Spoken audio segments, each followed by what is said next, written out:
Well, hello. That's me again, and it is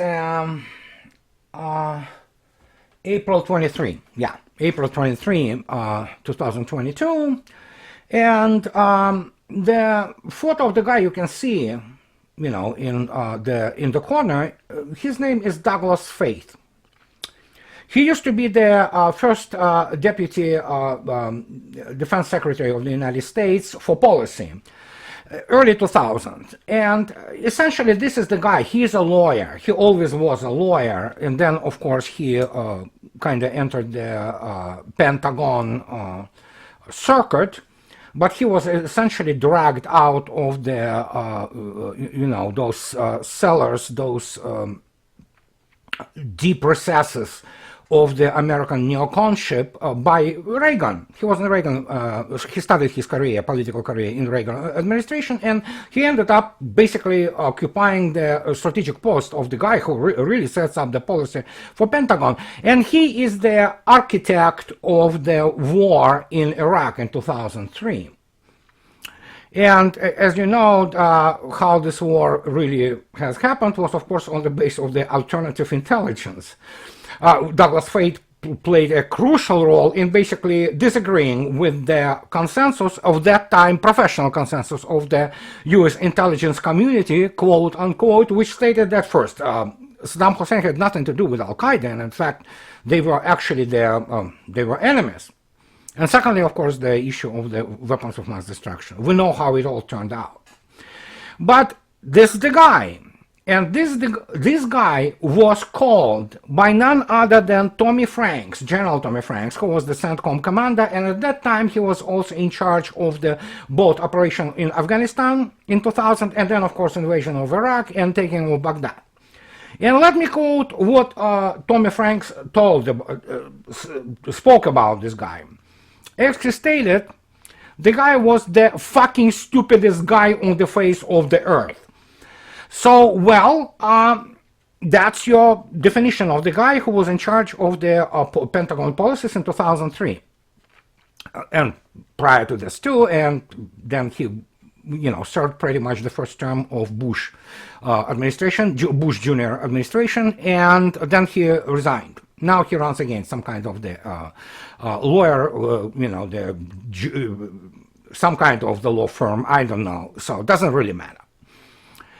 Since then, 19 years hence, situation with the competence of the US intelligence community and probably in Pentagon didn't improve. The way basically neocons, and Douglas Faith was neocons neocon. He was the guy who, you cannot get any more neocon than this dude. Remarkably, he ran the campaign of famous CNO after his retirement, Admiral El Mosul. He lost, not surprisingly, because Douglas Faith was in charge of it. But that, brings us to the point of how competent are they? Do they know the real score? For example, today, they didn't know the real score in political circuits, already then. And while Tommy Franks is correct, the guy is probably the stupidest, but he's also the evilest among many others. And in general, the neocon cabal as such, ranging from generals to obviously political wing of it and ideological wing. Look at Robert Kagan, look at Victoria Nuland, look at those people who spew this bullshit from this Institute for the Study of War, which is a joke about, both in regards to war and the study, despite the fact that General Petraeus and General Keane, a couple other, former top brass sitting on the board of that thing and, spewing this bullshit on the TV screens non-stop as the military experts. Really, I don't think so. They really respect themselves as humans and military people if they spew this bullshit. But the point is, there was always this feeling, and which I constantly was promoting actually in my writing and in my books, that, well, there are some people who know the score. There are people who understand what's going on. And I always point out that the only place now in the United States which does understand the situation, more or less, is of course Pentagon. Or people basically who are running, their routines in their commands, all kinds of the commands, and they understand the situation, they understand the tactical, technological, operational issues, and they can put two and two together and say, oh my gosh, this is absolutely not what is being told. How many of them are there? On the top political level, probably not many left. On the middle level of the commands, I don't know. I definitely don't have access to this, and even if I would have been offered this access, I would probably refuse because of my background. I don't want to be, you know, just mauled by all kinds of the anti-Russian hysteria. But the point is that the number of those people who can go and say, well, this guy, whatever his political, you know, thing, and like John Bolton, for example, or Victoria Nuland or Robert Kagan, they probably can repeat Tommy Frank's assessment of Douglas Faith, but the point is that we reached such juncture, so to speak, we reached such a nexus that at this stage, the only thing the United States is producing, or combined West, is a narrative. They literally cannot fight the modern war, and operation in Ukraine actually demonstrated this profoundly. That, you know, Western weapons are not that good, that planning, and I mean, it's not a secret. Their VSU, the Armed Forces of Ukraine, whatever left from that, and their planning, operational and strategic planning, was done in Pentagon, not in Kiev. I mean, Kiev just merely had its impact, but it was in Pentagon, CIA, London, Washington, D.C., what have you. So, and of course, when this narrative is collapsing, as it is collapsing right now, what you're going to do. And in order to understand that it is collapsing, I want to point out to what very many people now in this kind of business of political and military political analysis are discussing openly, is the fact that Bojo, oh my gosh, this guy, you know, this incredible, you know, PhD, whatever, post or graduate degree in literature, and he's now prime minister of the country which still has some access to nuclear weapons. Suddenly Bojo yesterday, Boris Johnson, he says this very interesting thing, and that thing is that. Let me read it from the RT, but it was reported all over the place. There is a realistic possibility the Russian forces could win in Ukraine, and that the conflict in Eastern Ukraine state, in Eastern European state, could last for a long period. British Prime Minister Boris Johnson conceded on Friday, so yesterday. Well, there are some things which need to be stated.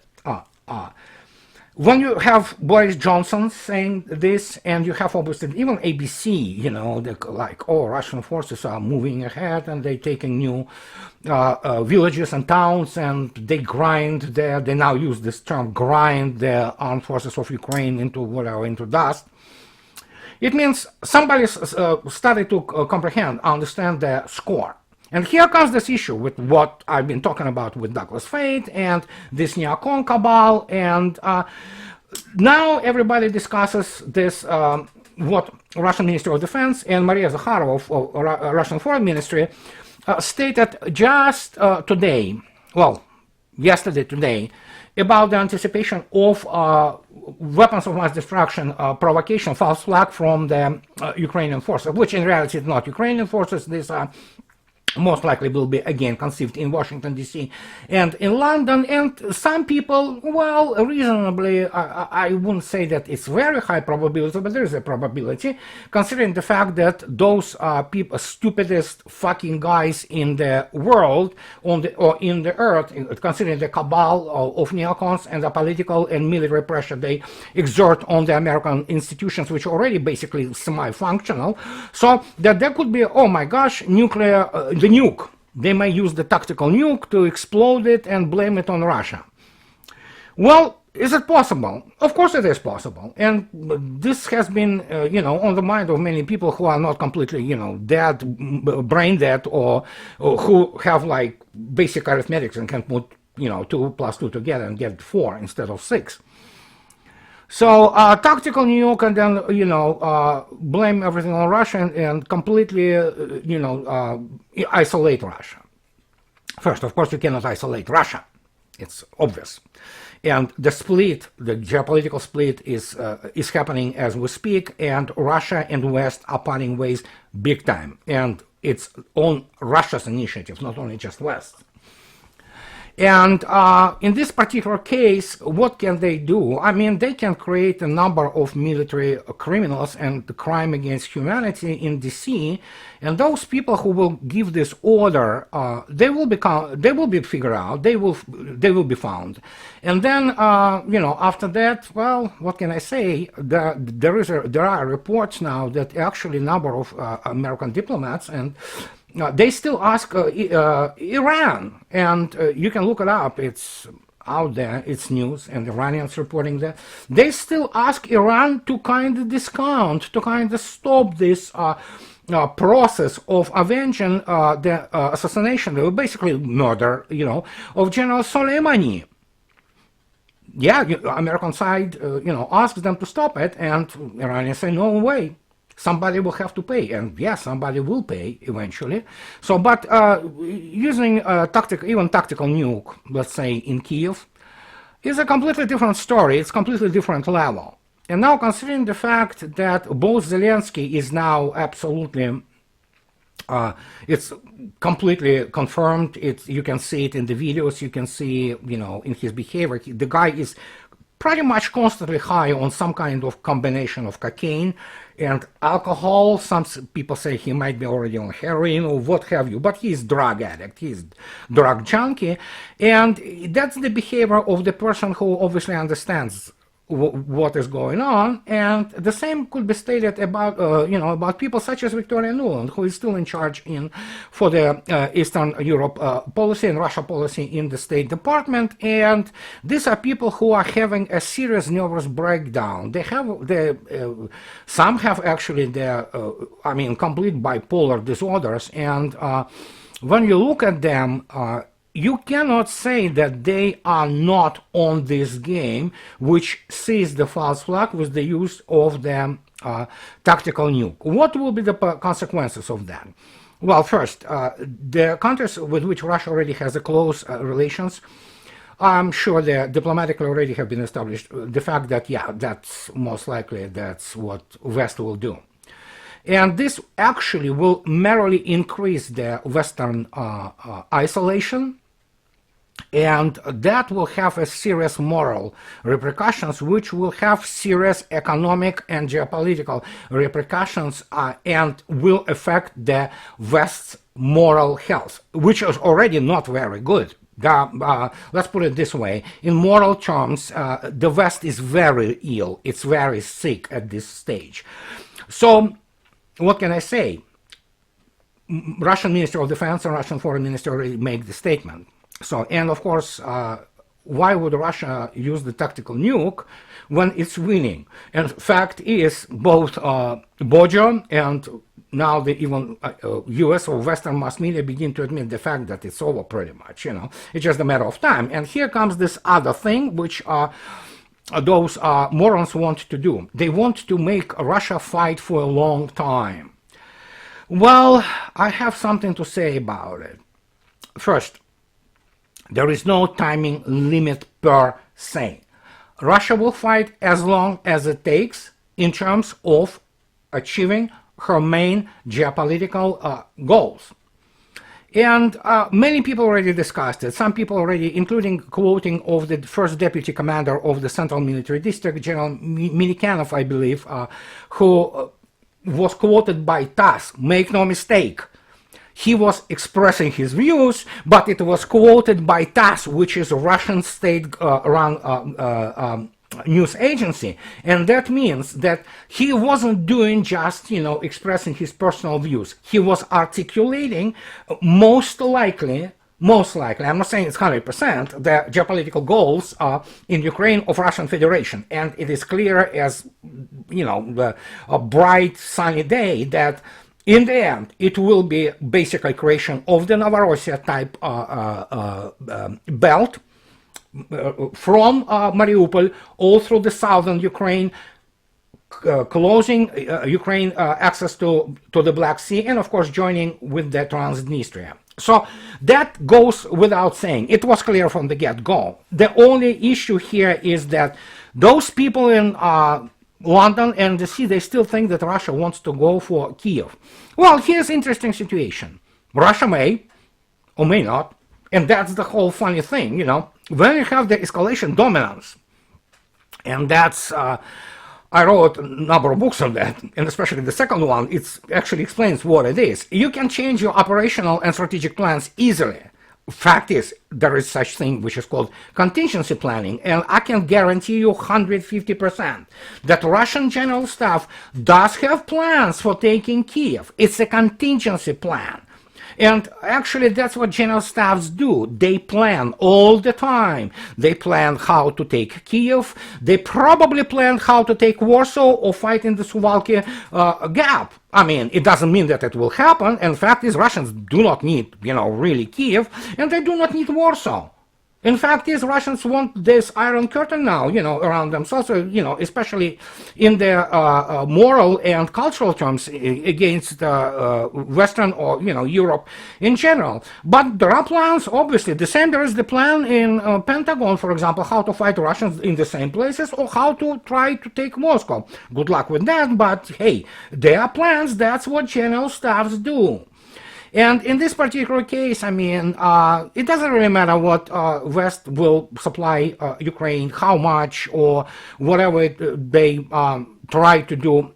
It makes no difference whatsoever, except for the slightly higher expenditure of Russian standoff high-precision weaponry, and then, of course, the fact that Russian troops right now in a pretty damn good shape, and they've been rotated. They have good rest and morale, just from the looking at the videos and reports of all kinds of correspondents and journalists, not only Russian journalists, but obviously American journalists and, you know, British journalists and what have you.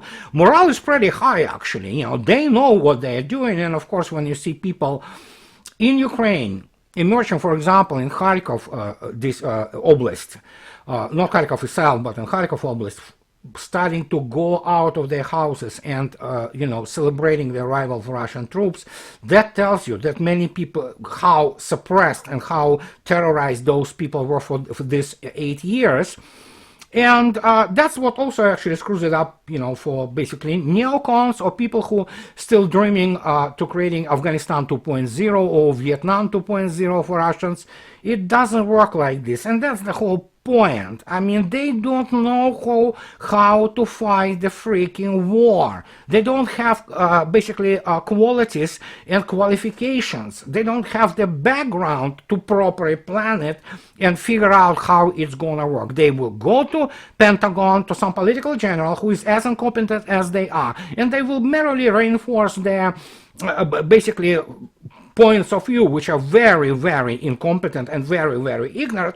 It's a kind of echo chamber, and they go through this echo chamber, they hear those echoes, and they act like this.